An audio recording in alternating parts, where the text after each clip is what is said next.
All right, is everybody having a good time so far? Let's kick off the evening by lighting up the star of the show, the National Christmas Tree. Everybody ready? Let's count down. 5, 4, 3, 2, 1. Merry Christmas! So millions of Americans have continued to call for additional stimulus checks. Like rapid inflation, as rapid inflation takes its toll on the economy. With analysts suggesting that this past Thanksgiving holiday could be the most expensive in history. Nearly 3 million people have signed an online change.org petition calling on Congress to issue more stimulus checks. The issue, which has been backed by nearly 2.97 million people, urges Congress to approve monthly direct payments of $2,000 per month. Several other petitions on change.org have made similar calls for lawmakers and Biden to send out more stimulus checks. Each petition has gotten tens or even hundreds of thousands of signatures, calling for additional monthly payments, or at least a fourth stimulus check, as consumers continue to see higher and higher prices due to inflation. Now, Biden did send out the fourth stimulus checks earlier this year, but now parents are struggling financially. They may qualify for one final boost in their child tax credit next month. Under the American Rescue Plan Act, Biden expanded the child tax credits, boosting the maximum refundable amount to $3,600. He also made it so parents could get an advance on the half of the payment. On the first half of their payment, and up to $1,800 for children under 6, and up to $1,500 per child ages 6 to 17. These payments were issued over the span of 6 months in the amount up to $250, and up to $300 depending on the child's age. There is one last payment next month, and there may be a chance to get an increase if you qualify. To get the boost, you must be a parent that lost their job in 2021, or be part of a household that saw a dramatic salary decrease. So I recommend updating your financial status in the IRS portal. So if parents are already receiving the highest amount, then they will not be eligible for an increased payment. This means if you gain the full $300 or $250, you will not qualify. To apply for this booster, you can do so before the cutoff of November 29th. The deadline is passed for anyone that did not sign up for the payments, despite qualifying. Now, meanwhile, people in Congress are calling under the child tax credits until 2025. If they do not, 35 million families are set to lose their child tax credit cash in just 3 weeks. It is wonderful to be back in North Carolina.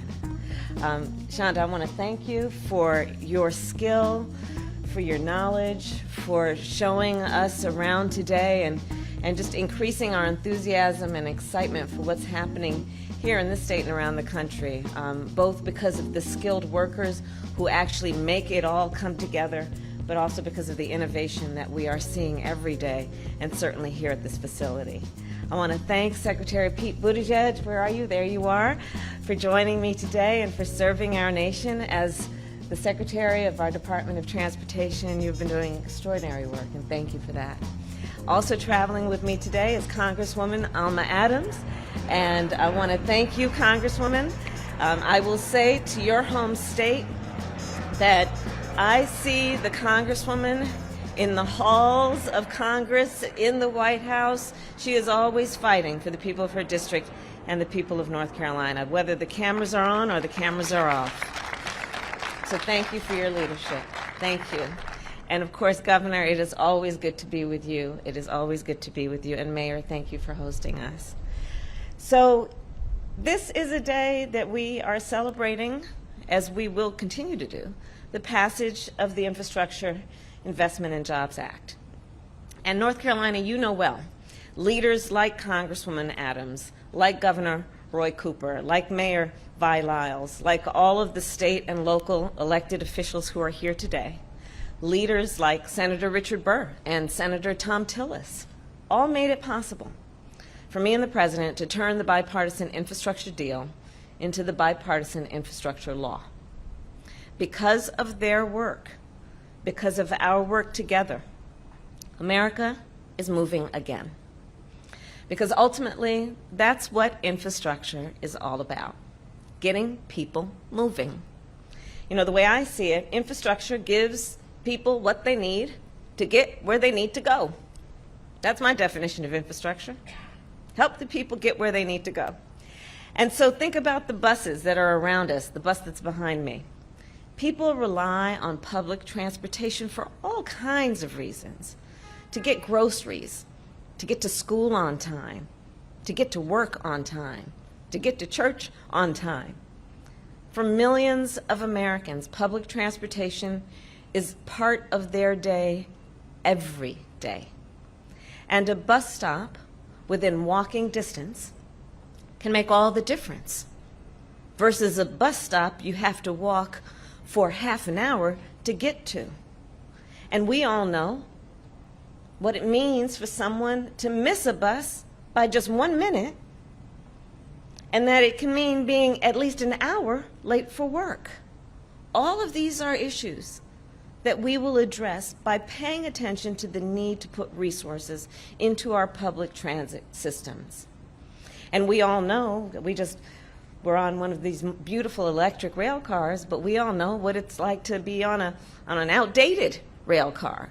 We were talking about that in terms of the frequency that it might break down and the frequency with which it needs repair. In states across our nation, public transportation is not as fast or as frequent, as safe or as healthy as it can be. And people who use public transportation for their commute often spend much more of their time in transit, time that they could be spending with their friends and family, helping their children do their homework, time they could spend running essential errands or even relaxing after a hard day work. And there is a major repair backlog in our nation. 24,000 buses, 5,000 rail cars, 200 stations that are in need of work, thousands of miles of tracks, signals and power systems in our country need to be repaired. We need to get fixing all of these things. We need to get this fixing done. So, North Carolina public transit is a good public good, and that is why we are investing in it. With our bipartisan infrastructure law, we will make the largest ever investment in public transit in our nation's history. North Carolina alone will receive $910 million for public transit over the next 5 years. And Governor Cooper, I want to thank you for always being such a very strong and powerful advocate for the needs of this state.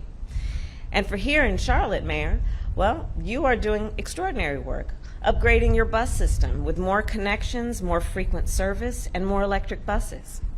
And I know that the funding that we are delivering will help with all of that important and good work. And here's the bottom line.